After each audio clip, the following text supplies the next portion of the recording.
Page 8, Never on Sunday. Starting with the right hand. Now let's just start right at the beginning. Look at the fingering on this. You're down here with a G. I don't know why it's printed bigger, but it is. Then the third finger's on C. And then the thumb's on D. That's fine. You get that same pattern in several places, so that fingering works good, go for it. On top of page 9, on the second ending there, you have a 2 here, then a F sharp and a A, and then F natural, and then here. Connect the melody notes, which are the top note, and bring out the melody notes, which are the top notes. Okay. That's fine. That fingering is okay. You can do that. The thumb can slide from an F sharp to an F. A little practice, but it works. In the last measure, that first line on page 9, you're here, but then with the 8th notes, you're moving here.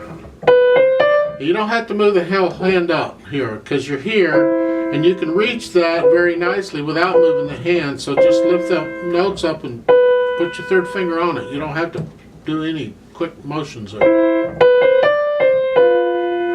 Patterns in the coda. The coda is the last line on page 9. In the right hand, just look at those 8th notes. That pattern causes some people problems, okay? Just take it real slow, and you'll get it. And you can just slowly speed it up once you get it. That causes a little bit of problems. Then in the third line of the coda, the fingering.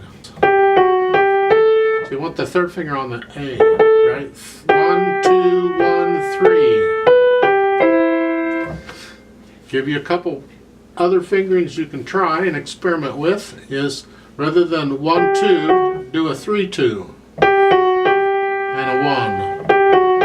This is very common in piano. You'll get this fingering quite a bit. Another way you can do it, 3 on the G, the 2, and don't use the thumb, just 3, 4, 5, but put the second finger on the G, because that prepares you for what's coming. You don't have to cross under the thumb at all that way, and that's fine. There's nothing wrong with that. You decide, experiment, try the different ones, see what you think. In the left hand, you just got these broken chords. You're in what's known as an extended position, octave to octave. Octave.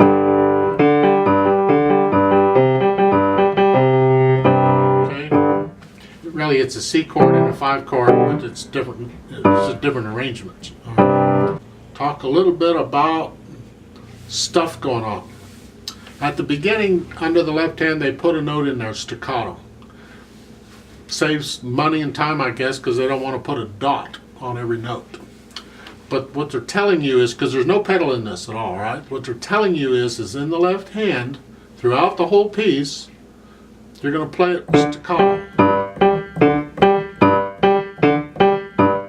Now, when I get this kind of a thing, I mean, you figure staccato works, but it's more fun for me to just kind of bounce off the notes. So I just kind of, I do it. It's actually an arm staccato, but it's a light staccato.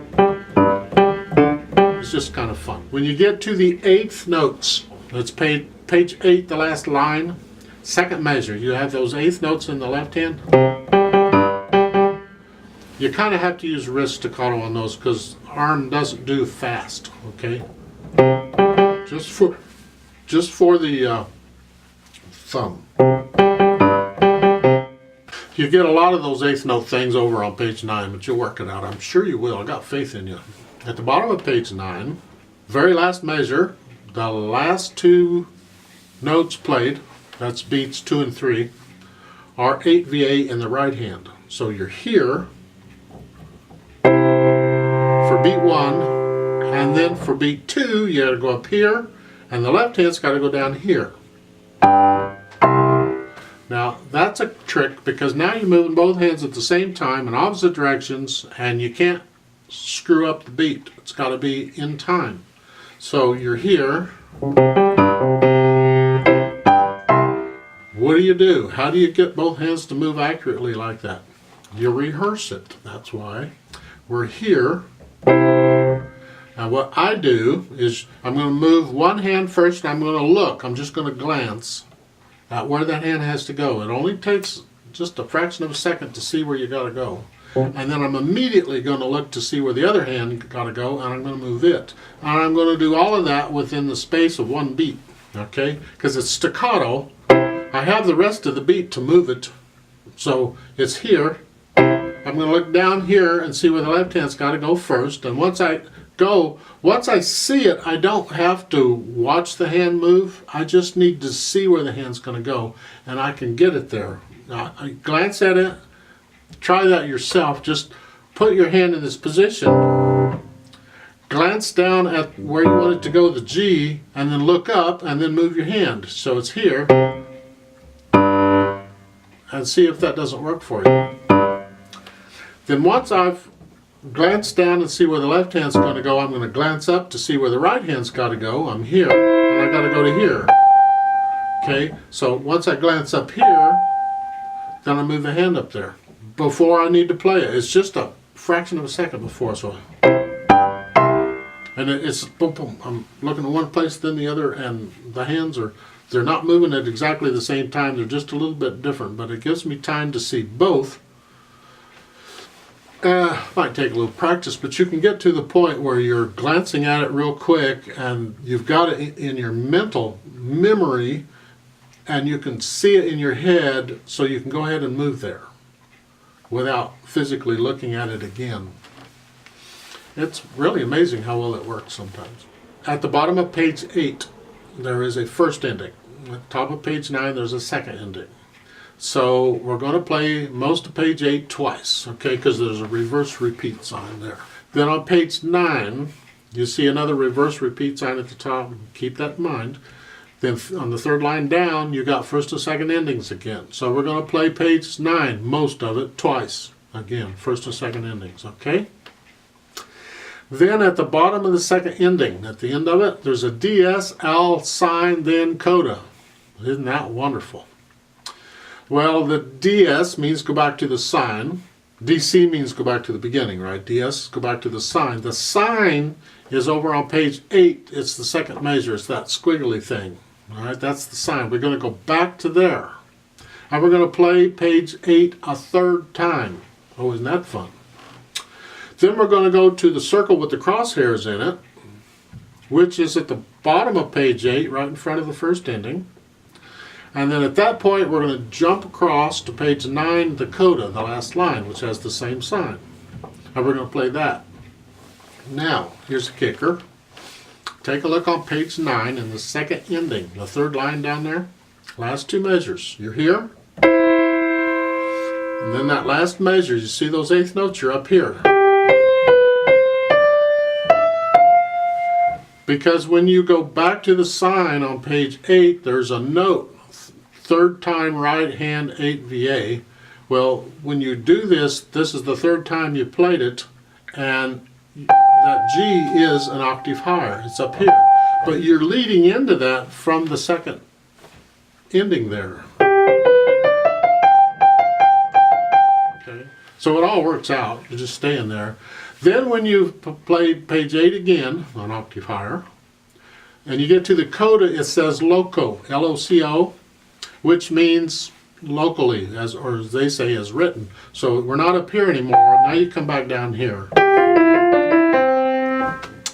till you get to the last two notes and then say VA again. This is in 4/4 time with a whole bunch of eighth notes, and they're staccato. They even have a note in the right hand, staccato. I already talked about the left hand staccato. The whole thing's pretty much staccato. The only things that are not going to be staccato would be like if it's got a slur over it, that's not staccato, but it's only for that hand. For instance, at the top of page 9, the first line, that's slurred. So in the right hand, it's connected, but in the left hand, it's not. It's staccato. keep that staccato. So you have a combination of going in the right hand, but the left hand's pretty much always staccato.